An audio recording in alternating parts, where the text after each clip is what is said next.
Good morning, good afternoon, good evening, and welcome to Go, my favorite sports team. I am Tyler Scheid, your sports master. The know-how, the knowledge flows from my brain to my lips and out for your ears to enjoy here on this podcast about sports. But I'm not alone. No, I could never be alone. I am here with the illustrious, the glorious, learner, further knowledged, and beautiful Mark. I saw a man getting slapped into next century.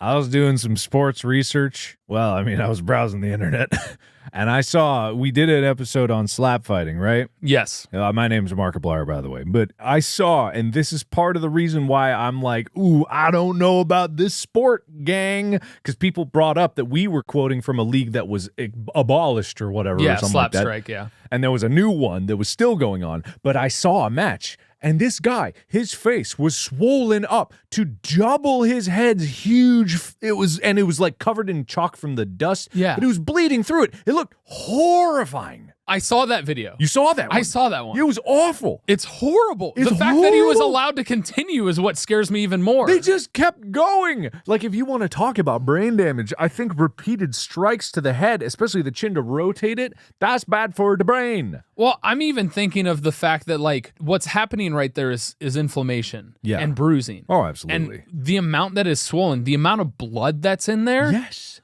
Like, if that ruptured, Yes. that's terrifying. It's terrifying. Everything about it was terrifying. Good thing is no one slapping him in the swollen bag on his head as hard as they can. No, why would they ever? Why would they do that? No. Either way, I'm not really convinced about that. I don't know if anyone would be able to come up with an argument about the nobility and the honor of the slap fight. I think it's just asking for trouble, and someone's going to get horribly brain damaged. It's true. Anyway, I'm good. How are you? I'm doing brilliantly. Are you? Because I've got words here that say otherwise. Oh. It's time for Tyler's Love Life. We're getting into the nitty gritty of it. We're getting into the itty bitty of it. We're getting into the, yeah. All right. So what was your first one?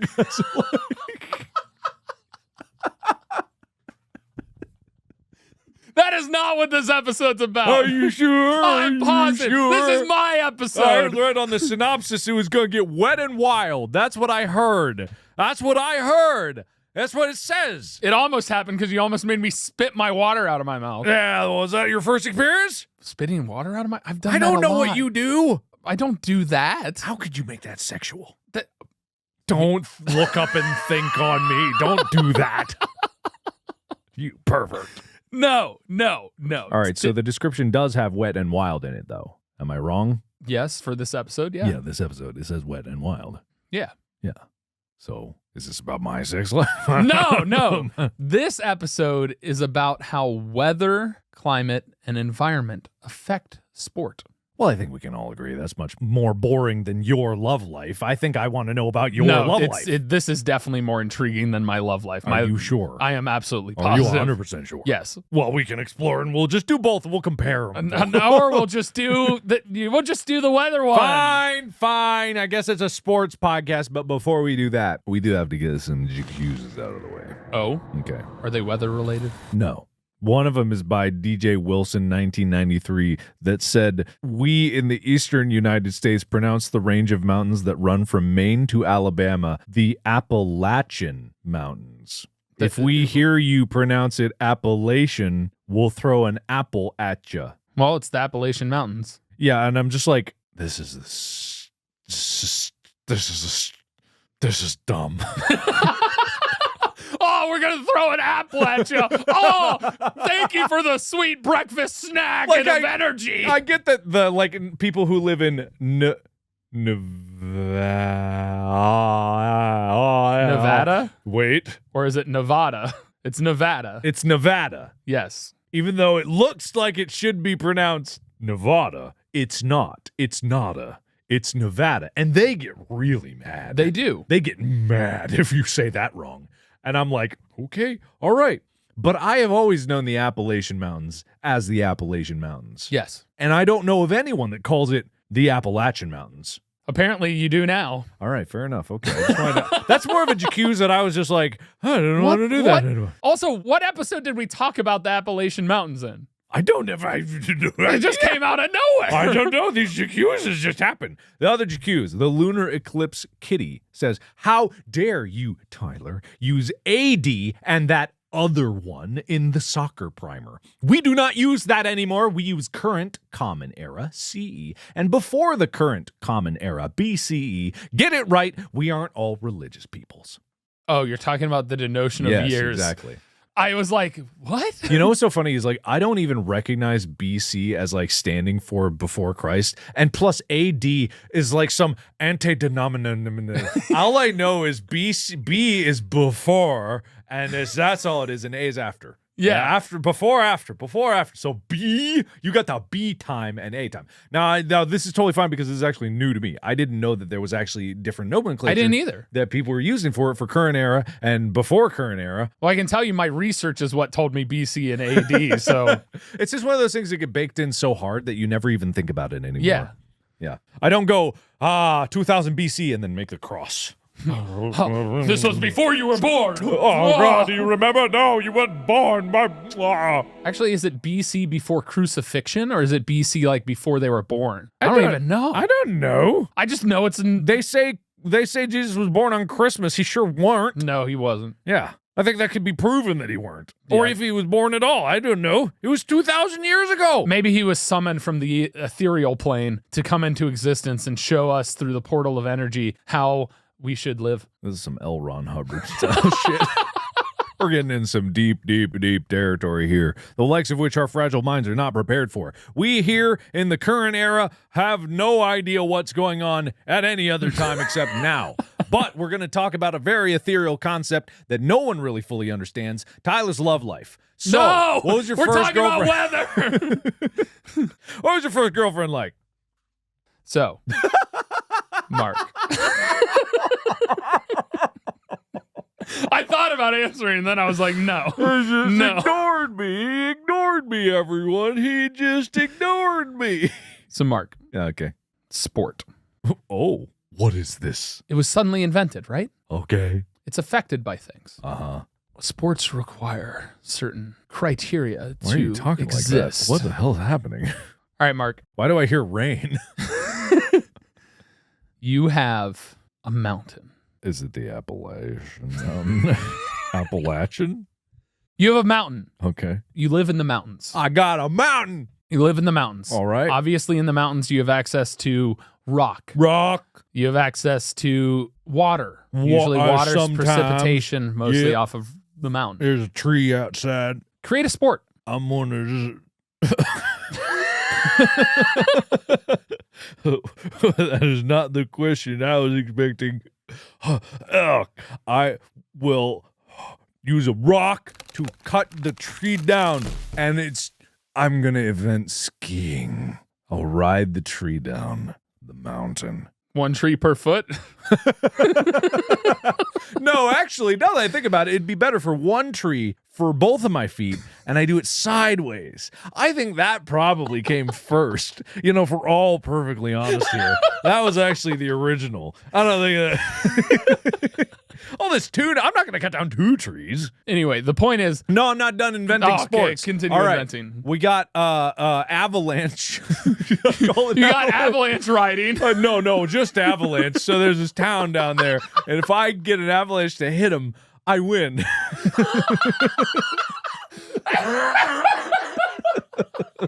You just walk over and just... Oh! And then the snow kept... Is that true? Can you actually make an avalanche fall by yelling at it? Yes. That's why, if you have ever seen... you said it with such confidence, I didn't question it at all. Not like, how do you know? It's just like, you said it so confidently. What? How? So, because sound creates vibration. Sure. So the biggest thing is like, there are actual rules in places where trucks cannot use their gears to brake. They have to actually use their brakes. It's actually in the Rocky Mountains because of the vibration of the brakes and engine braking and the noise that creates, because it revs up the engine so high, it can cause avalanches. So that's why they're disallowed. There are numerous occasions where if you create a sound loud enough, which could happen with enough people yelling, and it could, if it's already fragile enough, if you yell close enough to it, it can cause a vibration to create an avalanche.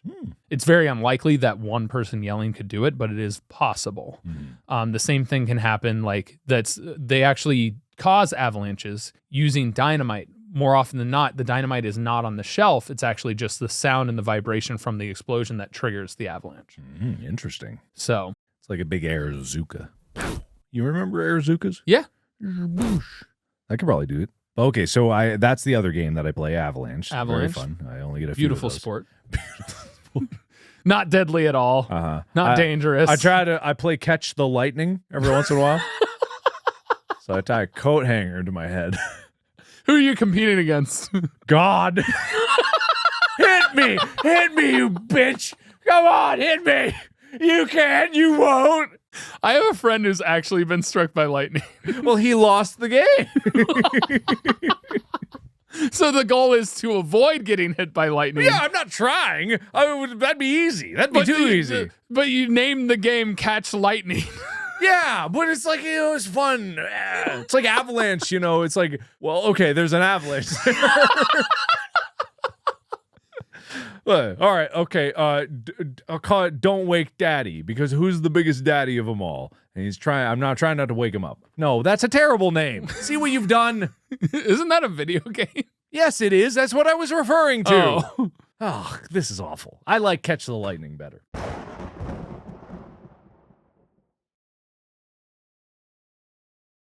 All right, Mark.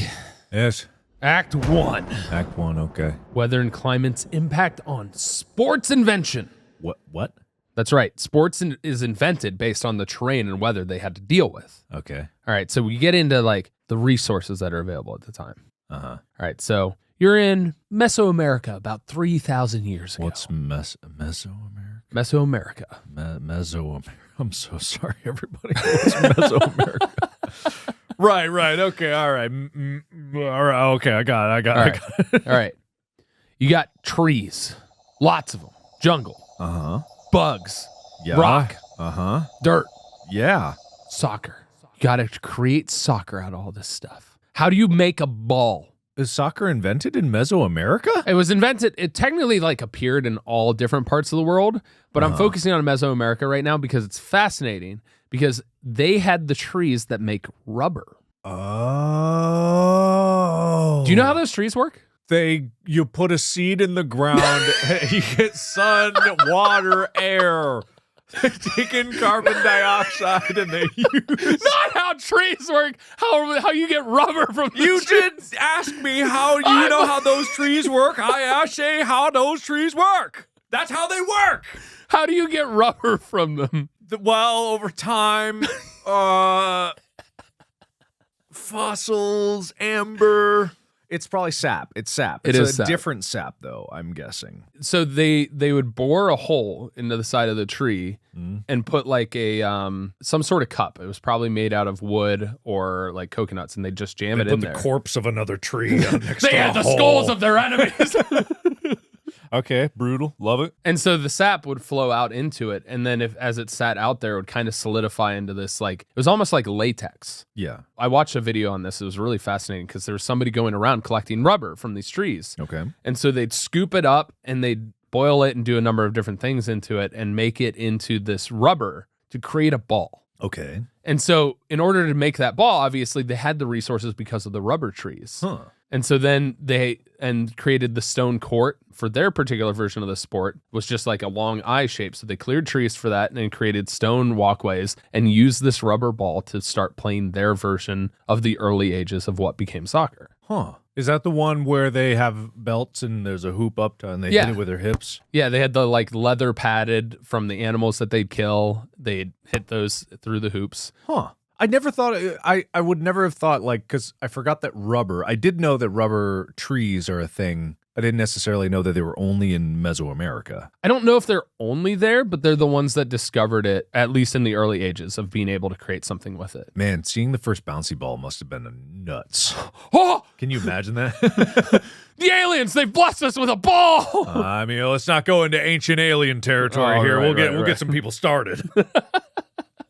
Well, and then you go into China, which is actually the one they look at for the original version of soccer, which was they created with bamboo, created the hoop that they'd hit the ball through. They couldn't make a hoop otherwise. Well, they could have the technology. Wood. No, they didn't have anything. They could have forged steel.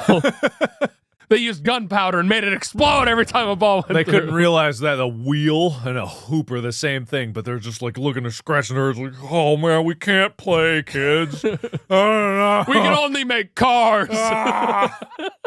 God damn you, capitalist industry. God. Anyway.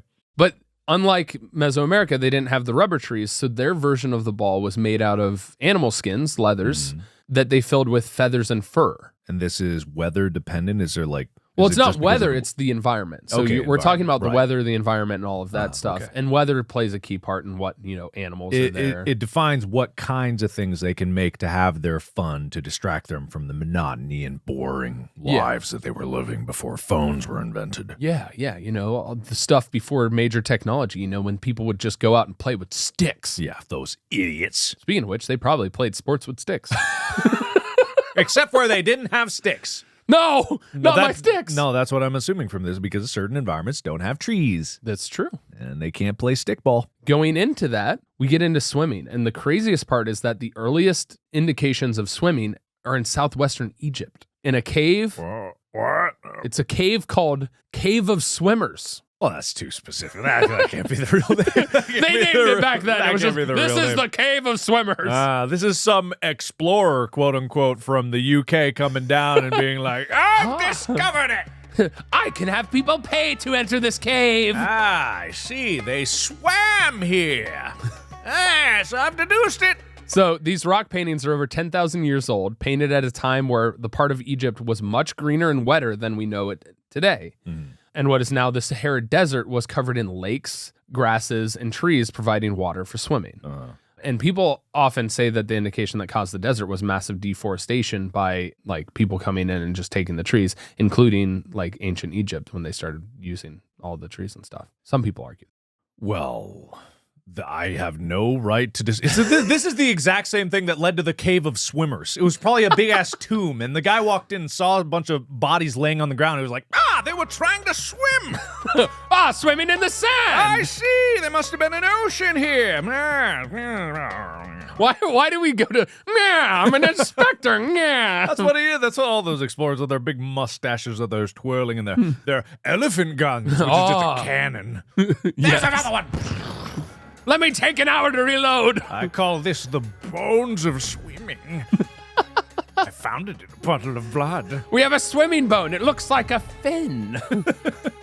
Yes, clearly this part of their anatomy was a rudder so they could swim straight. Is he talking about other human remains? Yeah. That is how the UK looked on other people in the world, so that's fair. But archaeological evidence shows competitive swimming in various forms as races and military training also dated back to 2500 BCE in Egyptian, Greek, Roman, and Syrian civilizations. Nice use of BCE. Yeah. All right, Mark, here's another option. Okay. You're in a field. You're a shepherd. It's early 19th century. No, 16th century. Going back older. Big difference. You're hanging out with a couple other shepherds. You're bored. You're just staring at your sheep. Your sheep have been grazing for hours on end. They're just eating grass. What would liven it up? What would be fun? You got little shepherd staff. You got the fence and posts and stuff like that. How would you see there? There's some rocks. You need some rocks, pebbles around. So I got rocks, sheep, a stick. Rock, sheep, stick, and a grassy field. And fences, like fence posts and fence gates. Well, this is how cricket was invented.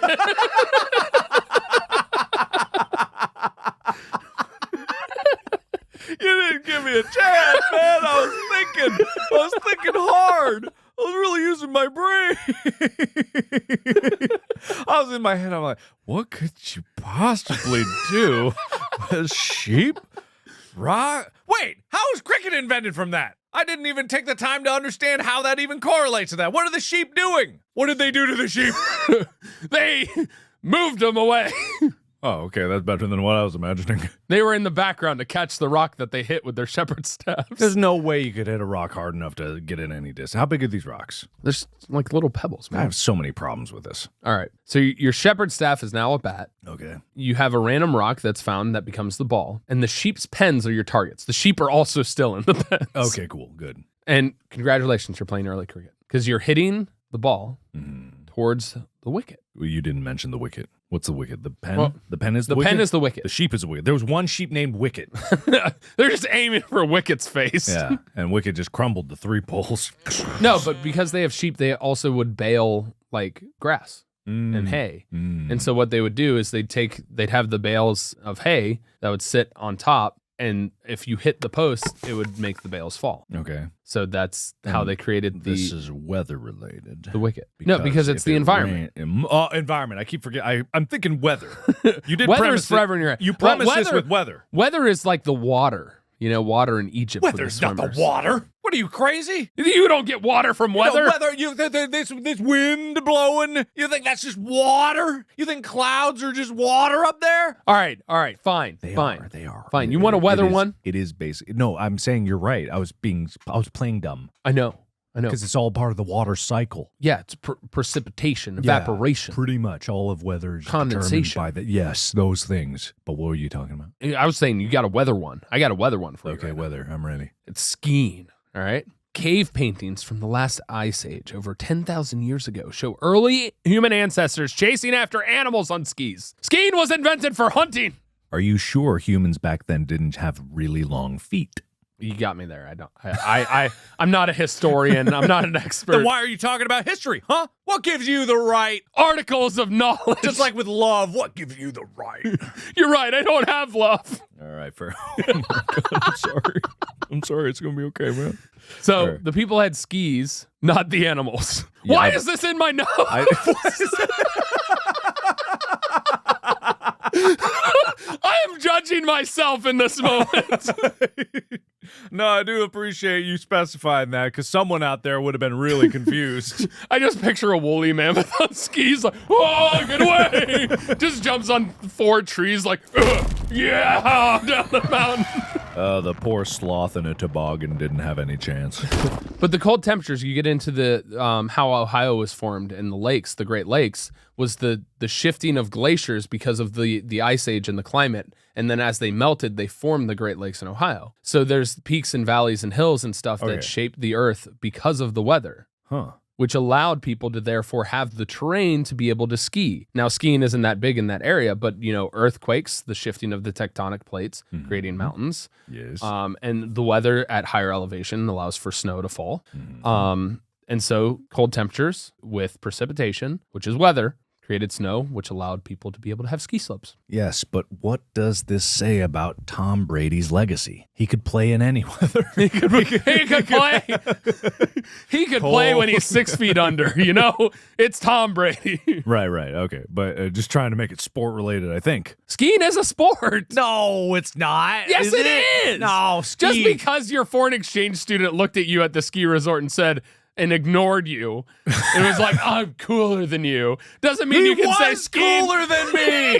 He was. That's the problem. He was good at skiing. Maybe. We don't know. I never saw him ski. He was way farther away from me.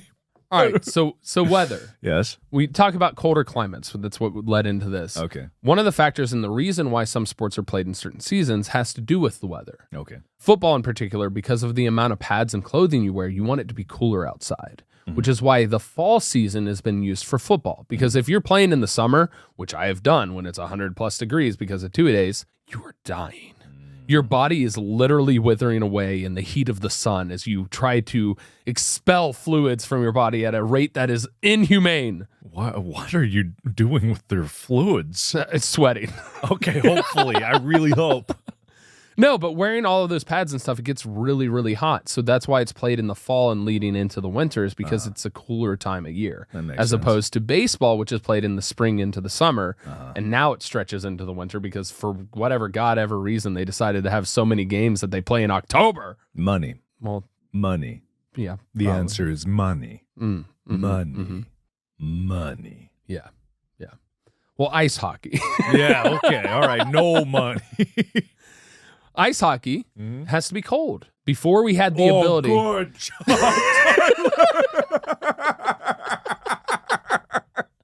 Before we had the technology to bring ice hockey to Florida and freeze the ice indoors, lakes had to freeze, Mark. Oh, you're right.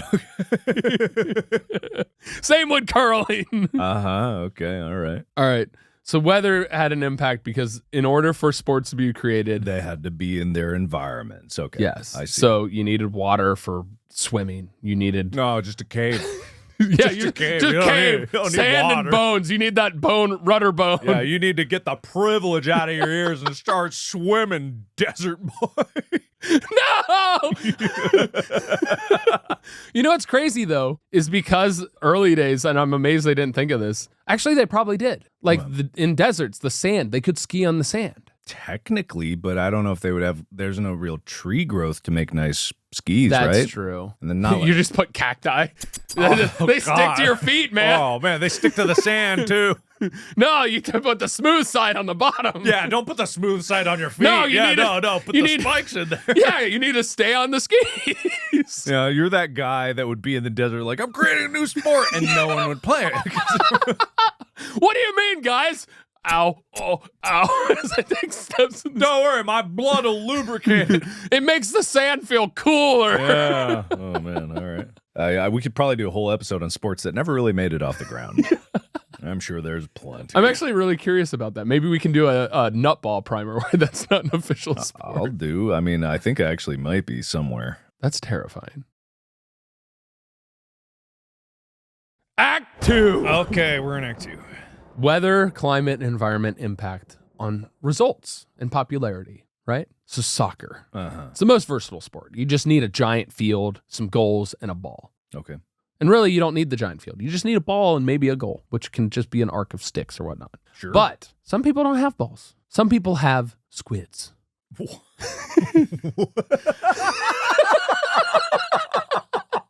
was wondering where you were going with this mystery voice of yours. Like he started hunching over like deeper and deeper towards the microphone. I'm like, what is he doing? He's up to something. So you have squids? So apparently a friend of mine, when they were in like school, they played soccer with a squid because they didn't have a ball. So they created this like horrible. It was dead. Not better. So they basically like soaped down the surface and just started playing soccer with a squid. Okay, sure. And so they'd slide the squid and go the other direction. You know what? That makes it kind of more like hockey, but you're playing hockey with your feet. Yeah, I guess so. And eventually it would like start to slippery up the entire surface so you wouldn't be able to get any traction Start running, right? oozing ink so you can see where it went. Oh! All right, what is this to do with weather again? I've kind of forgotten. This has to do with the environment. Environment! Oh, God! Oh. People are opportunistic, so if they don't have the resources now because the sport has already been invented and it's extremely popular across the world, they're finding new ways to play. Okay, sure. Some people will even create a soccer ball out of grocery bags and string. Sure. Whatever works, right? Yeah, it's just making whatever you can possibly do to make it functional. There was a TikTok I saw of somebody in Africa who didn't even have like the proper equipment, but his dream was like to be a catcher in the Major League Baseball, MLB. MLB. MBL. The Major Baseball League. You're close. But he had videos of him like trying to train. He didn't even have a catcher's mitt. He just had like this piece of like thick paper, and someone would just throw him a ball over and over again. But on his wrist, he had a string, and it was attached to like these 10, 20-pound weights. So every time he'd catch a ball, he'd have to lift the weights up with his other arm to catch the ball. And so he's like coming up with all these strange ways to try to train to be a better catcher, even though there's no other team there. There's not even a high school team. There's nothing there, but it's his dream. So he just like makes do, and he wants it. And so hopefully, like the MLB. You had it right. It was MLB. Sees that TikTok or something or that video and then maybe flies him out for something. Well, and that's fascinating because back in the day when they created sports, it wasn't like so. What day was that when they created sports? What day?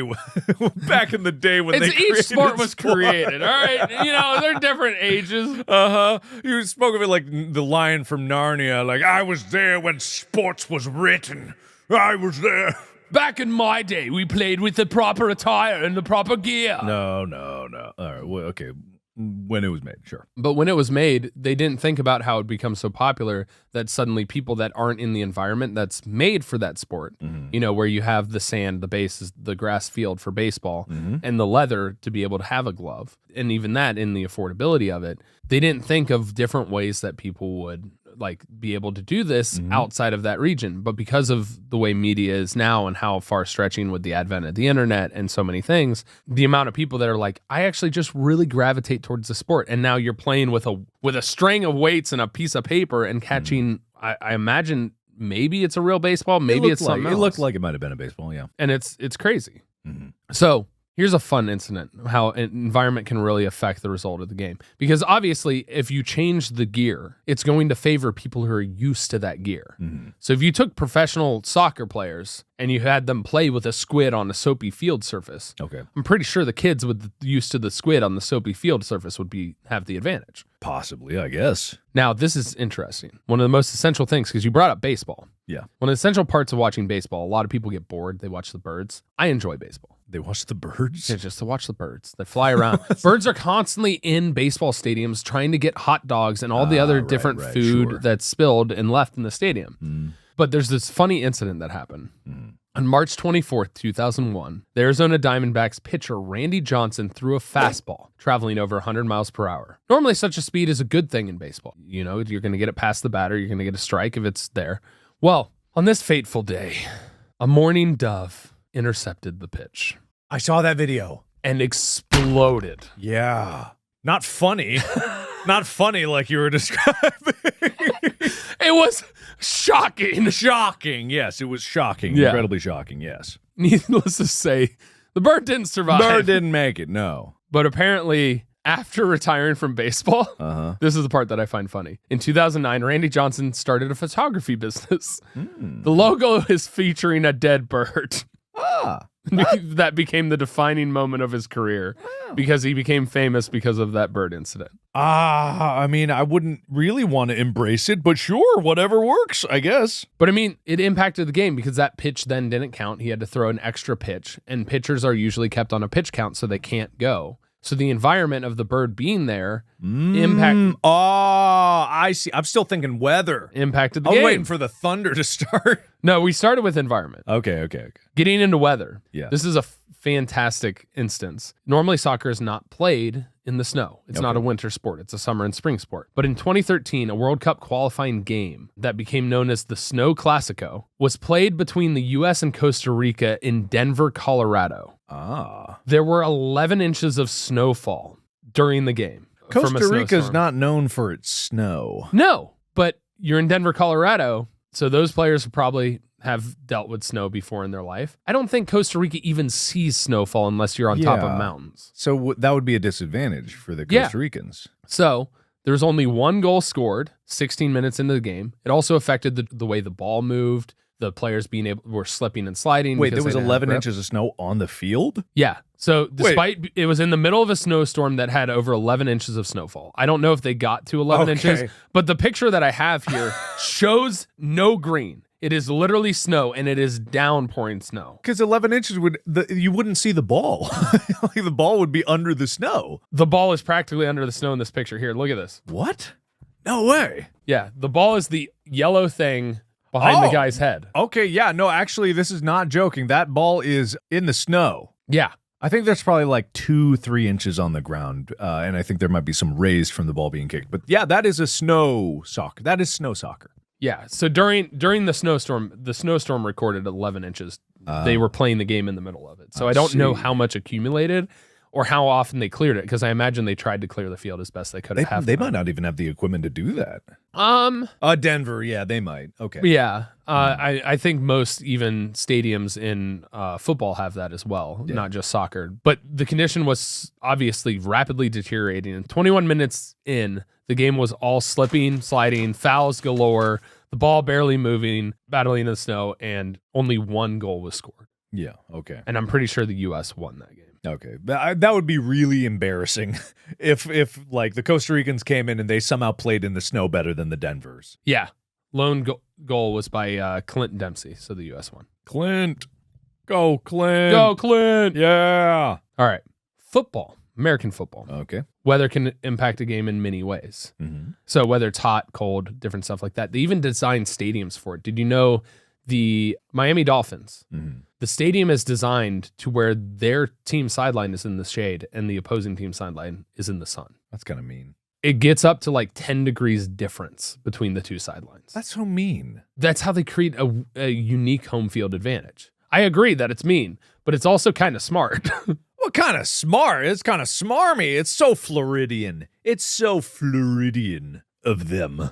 Why don't they just put shades over the other one? It's the way that, what do you mean? Like just put up umbrellas? Yeah, why don't they bring umbrellas? Why wouldn't the other team bring on a bunch of umbrellas? You know, I bet you they probably could, but it affects cameras. Because it's a business. Money, right? The they need the money. Just give every player an individual parasol, and then they can walk around and feel fancy. That would be hilarious. I now want this to happen. I hope the Bengals play there, and we can just write to the Bengals and be like, "Hey, here's an idea. Here's an idea. You never thought of this one. You never thought of it. Give everybody their own umbrella. No, not an umbrella. It has to be a pink frilly parasol. A pink striped parasol. Right. You got to be on brand. It could be Bengals, themed, but it's got to be pink. Yeah, of course. Yeah. All right. But hot and cold climate can affect people's performance because if you're in hot weather, you generally run out of energy faster. You deteriorate in water. Temperature change can reduce the pressure of the ball, as Tom Brady tried to use this as an excuse for deflating the footballs. Was that the excuse? Yes. What? Yeah, he also destroyed his phone. His phone had a secret inflator, deflator. It had the information of like his messaging to deflate the footballs is what supposedly is right, okay. expected. But yeah. The people didn't notice him in the middle of a play. Like, hot 32! 21! It was before the game. Before the No, he's texting. He's just texting the ball boy being like, yeah, stick that needle in that ball and make it run out of air. That sounds like a sext. I don't like that. I don't like that text. I don't like that one. I mean, he does kiss his children on the lips, so I don't know. Tom Brady is not that. I'm not. I was so thrown off by that statement. Like, teach their own, but I didn't know where that came from. I was like, what? Anyway, moving on. Yeah. All right. Bring me along with you next time you move along. All right. In 2016, a study found that when the temperature drops below 20 degrees Fahrenheit, there's a 42% jump in turnovers, which jumps to 52% at 10 degrees in temperature or less during a football game. Going up or down? Colder. Okay. So that makes sense. 42% more turnovers when it's below 20 degrees Fahrenheit when it's cold. And then it jumps to 52% if it's 10 degrees or lower. Your hands just don't move as fast. Yeah, and it's like the ball gets harder, so it doesn't have the squish to be able to increase the friction coefficient as you catch the ball, and it's harder to hold on to stuff. I mean, it's just kind of like it gets slippery too. A lot of times when it gets colder, sometimes there's snow, there's other factors. Right. But in 1967, argued as the coldest game in NFL history, I disagree. Okay. On New Year's Eve between the Cowboys and Packers, a game called the Ice Bowl. It's called the Ice Bowl because it was 13 degrees below zero Fahrenheit. They shouldn't have named it that. They kind of like taunted fate there. Yeah. Going into that. Yeah, they named it beforehand. That's exactly what it is. Well, that's what I assumed. No, what do you they mean? dubbed it afterwards. I know the Rose Bowl. I know that's what the name of it is. No. This was at Lombardi Don't act Field. like I'm dumb because I didn't know the Ice Bowl was named. What was it before? It was just a game between the Packers and Cowboys. Didn't even have a bowl. No, it was just at Lombardi Field. Stupid. And the Packers almost lost this game due to fumbles. But they ended up winning within the last 16 seconds of the game, winning 21-17. How cold was it? Minus 13. Oh. Now, the true coldest game in NFL history. What am I supposed to believe? Is the Freezer Bowl. Uh-huh. The air temperature was only -9. All right. So technically, by like the temperature that it registered on the thermometer said -9 degrees. Just standard air temperature. But there was a -59 degree wind chill. Oh. So it felt like it was negative 59 degrees. Yeah, that does sound like it'd be worse. This game was then dubbed the Freezer Bowl. And it was an AFC championship game between the San Diego Chargers and the Cincinnati Bengals in Cincinnati at Riverfront Stadium. It was negative 59 wind chill in Cincinnati? Yes. This is when the Ohio River froze over and people were walking across the Ohio River. Wait, what year was this? 1981. Oh, okay. So I would not have known this. But the crazier part is my uncles, my football uncles that were like, he's going to be a football player when he was born. I think so. They went to this game. Wow. Yeah, and there were people shirtless at this game. Well, they probably got hypothermia. But needless to say... Well, actually, it doesn't sound like it was the coldest game ever if there were people shirtless there. People are just crazy. When you drink alcohol, bad things happen. I also imagine that when you're in the stands, I haven't been to a football game, but it's like, I imagine that there's a lot of people rowdy and breathing all over the place. So yeah, it gets so it feels a warmer. little bit warmer. Yeah. Did you see the camera? This is kind of unrelated, but kind of related to wind chill. The camera on Mount Washington. I No. believe it was. Just the other day, when we're recording this, obviously, there was A Yeti, a deer that huddled around it. It might not have been. It'd be dead because the wind chill was negative 100. Holy. This is an actual security camera footage. It looks like the movie Day After Tomorrow. That is nuts. It was an atmospheric event. This is just this audio that they put in here. It's not what it sounded like, but it's creepy, right? No, it's exactly what it sounded like. That's what wind sounds like, everybody. Yeah, so it was a weather system that was part of a tropospheric fold, meaning like the layers of the atmosphere have different names. You couldn't ask me what they are. I don't remember which ones they are, but the troposphere folds inwards and Basically pushes creating a vacuum. Yeah, so it pushes out all the other layers and then it folds in and creates like just this catastrophically cold event. Yeah, so it's no good, and it was cold, but this is on top of a mountain too. So. Yeah. So this game, Yeah. you have a team from California going to Ohio. Well, wait, San Diego. They're in LA now. They are. They moved in the last number of years. It was within the last decade because San Diego refused to build them a new stadium. It's a whole thing. Okay. All right. Okay. So they moved up to LA. Okay. But the Chargers from San Diego, where it's nice and toasty and warm, Sure. go to visit in the playoffs Mm-hmm. the Bengals in Cincinnati, where it's cold. And the Bengals still lost. No, the Bengals won. Okay. I was just wondering about that. Yeah, the Bengals won and then lost in the Super Bowl against the San Francisco 49ers. Ah, damn. But you can tell, like, the Bengals were used to the environment and the Chargers were not. Yeah. That makes sense. It was insanely cold for both teams, but the Bengals were more adept to the cold. So much so that none of the offensive linemen on the Bengals team wore sleeves.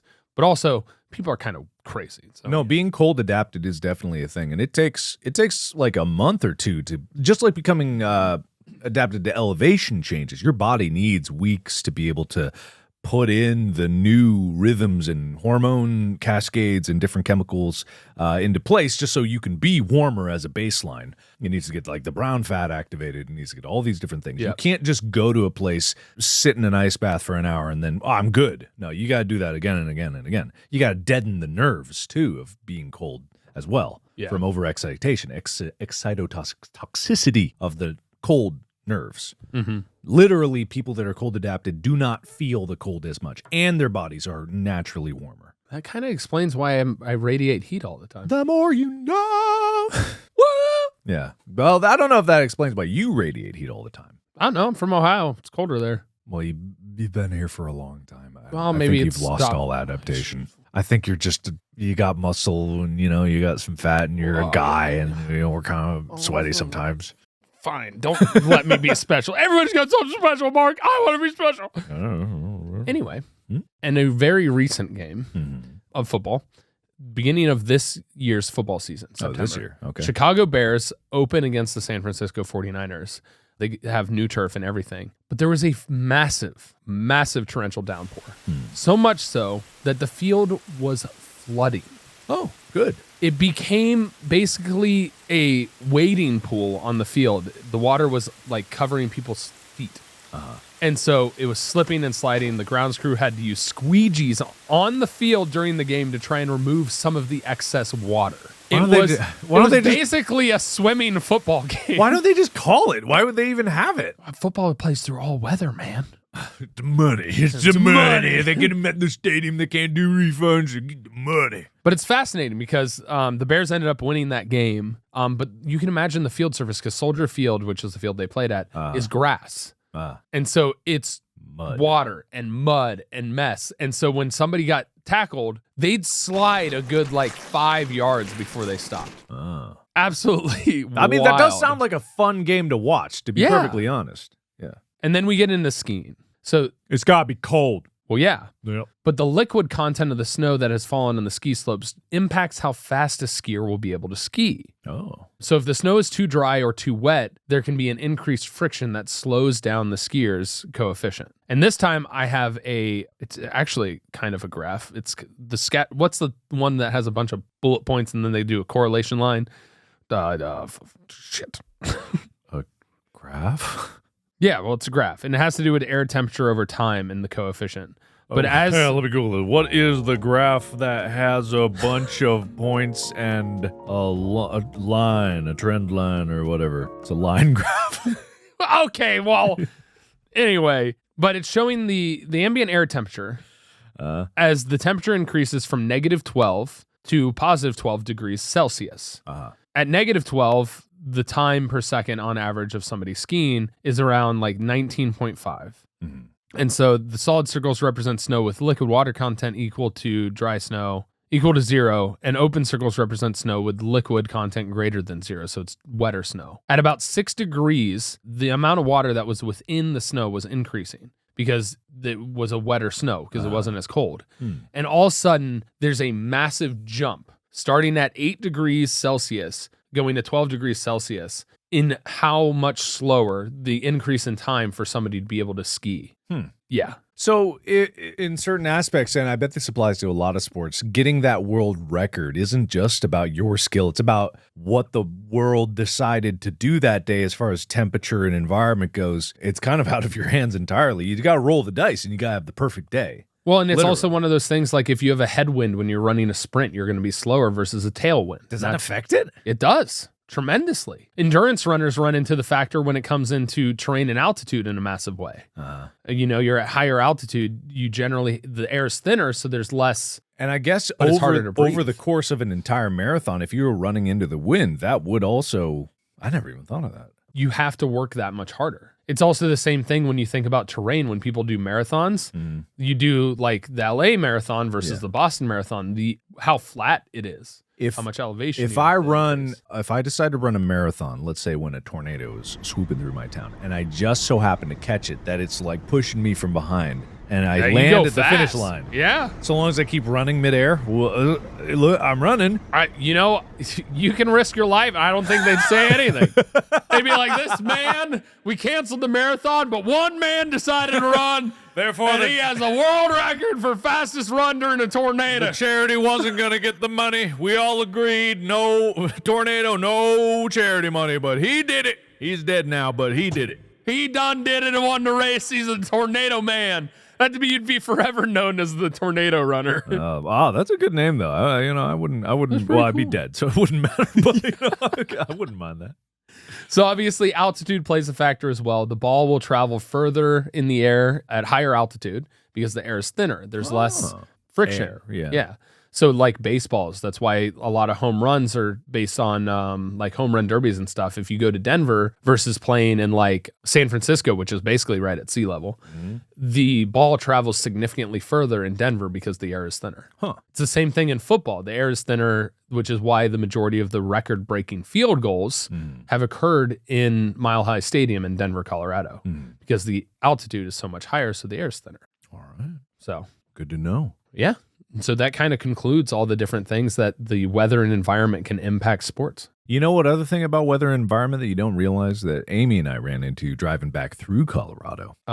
Is in LA, and I'm not even used to this because we grew up in Cincinnati, they don't put windshield wiper fluid in your car. If you get it serviced and they top it up for you, they don't. You know what they put in it? Water. And guess what happened to our windshield? It froze. Yes, it froze right behind a snowplow when I needed to clear it. Oh, I could not see going down a mountain in the middle of a snowstorm because, number one, the one that was spraying, I was like, it's not clearing it. It was just freezing over and over and over again. Oh, my God. And then the sprayer stopped spraying because the entire reservoir of fluid, I had to pull in a gas station, and this is the gas station that does dangerous. this. Well, yes, it's incredibly dangerous, but it's something you just wouldn't think about because in LA, it never freezes. It never gets below, well, it very rarely gets below Well, if you go to freezing. Big Bear, it freezes there. Yeah, but around here, they never expected that car to go anywhere else. But it should be fluid. It should always be fluid. Yes, there's probably some environmental concerns that I'm not aware of. But either way,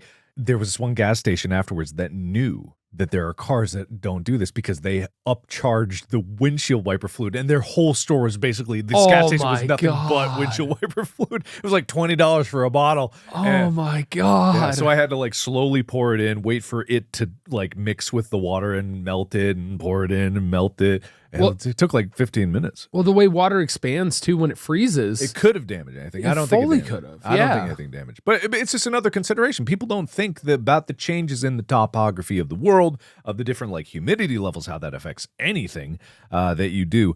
I once worked on this, I had this t-shirt printer, and it only worked at a very specific humidity. If it was not that humidity in the building, it would not work. And it's these minute changes in environment are everywhere. They're everywhere. You even look at meds. It says store in certain temperatures and in different humidities and climates, and it's keep this really dry. And so you got to be oh, you go here. Yeah. That's nuts. Yeah, it's nuts. Huh. The more you know about weather. Weather can impact so many things. Weather can impact everything. In races, if you're doing a rally race and it rains in the mud and you got to change your tires. There's wet tires and dry tires in Formula One. Huh. And they also have different wear thicknesses in Formula One as well. So it's if it's a hotter day, you want to do a harder tire because it's going to still have the grip. Yeah. But because it'll melt because of the high speeds and high temperature of the roadway. That's one thing I miss most about living in LA is I don't experience the seasons. Yeah. Ohio and many other states in the Midwest and Northeast and all around the world are places that have 4 seasons, 4 distinct seasons. Hot summers, or if you're in Australia, hot what would be our winters, because other side of the world. But it's that change is human. It's very human. And I think because sports are so closely related to the human experience, that change is almost necessary to get a sense that the world is moving. And do you think that's why we lose track of time more? Maybe. Yeah, I don't know. Because everything kind of blurs together because the weather doesn't change? Yeah, and back in Ohio, you only have 3 months in this season, so you got to prepare for the next season. Yeah. You got to make sure you have your clothes ready, or you got to make sure your house is ready. You got to have a shovel, salt. You got to keep salt for your driveway for the winter, because it didn't snow a lot in Ohio, but it still froze. And, there was just all these different reasons that you would have to think ahead. So in LA, I never think ahead. It's always it's raining 10 inches today. It's sunny for the next 3 months. And it's there's no gradual progression. There's no time to appreciate. It's like your body, if you go to a higher climate, you acclimate with that cycle and the rhythm, the year-long cycle. I feel like you need that to feel yourself acclimate to the new environment. It's also why I'm a big believer that being in the same air-conditioned space is not good for you. Your body wasn't meant to be at perfectly 70 degrees the entire time. It may be comfortable, but just like anything, you get used to it, but you lose out on all the other processes that were counting on you sweating occasionally or getting cold or shivering. You lose your homeostasis. The adaptability of the human body, and if you don't allow it to be forced to adapt, it suddenly is I wonder if there's a study that talks about weight loss or exercise and sedentary lifestyle. If you're constantly at a certain, I wonder how much that factors into fat burning. I have no idea. That's fascinating. Oh, well, this is a sports podcast. We don't know anything about that. And I don't know anything about anything. But now you listening at home do know a bit about how environmental factors and weather affect and change sports around the world. Yeah, whether it goes from inventing to results to where they're popular to a degree, because, generally sports are more popular where they're accessible and able to be played. So that's why curling and hockey is more popular in Canada as opposed to the United States. Mm-hmm. Yes, it is true, I'm assuming. Tyler seems to know what he's talking about most of the time, but if he doesn't, you can go to the subreddit and you can accuse him of not knowing what the hell he's talking about. Yeah, yell at me, especially on how I pronounce things, because I'm a dirty American that sucks at saying words that aren't English. I'm an American. I do a pretty decent job. Listen, I'm just trying to get through names and read them as fast as I can. And maybe sometimes it's funnier to He's mess afraid of falling into his native French accent, and he doesn't want anyone to know. So he has to seem like an idiot instead of the elegant Frenchman that he really is. Oui. What? No! Anyway, you can find out more of how French Tyler is at apocalypto_12 in various places on the internet. My name is Markiplier, but be sure to follow this podcast. And also, we have merch. Yes. You go to store.gmfst.com. You can check out, hopefully we have some new products up. Some of the old stuff is going to be fading out and we're getting some new stuff in. So check it out and keep checking it out often. I think you can even subscribe for like email notifications or something. They probably can. That's cool. That's Also, pretty there might be a cool collaborative effort with another podcast that there's another version of my co-host on coming soon. So you might want to subscribe to that email notification to see when that comes out, because I'm betting it would be a limited supply. Okay, fair enough. Bye-bye. Bye.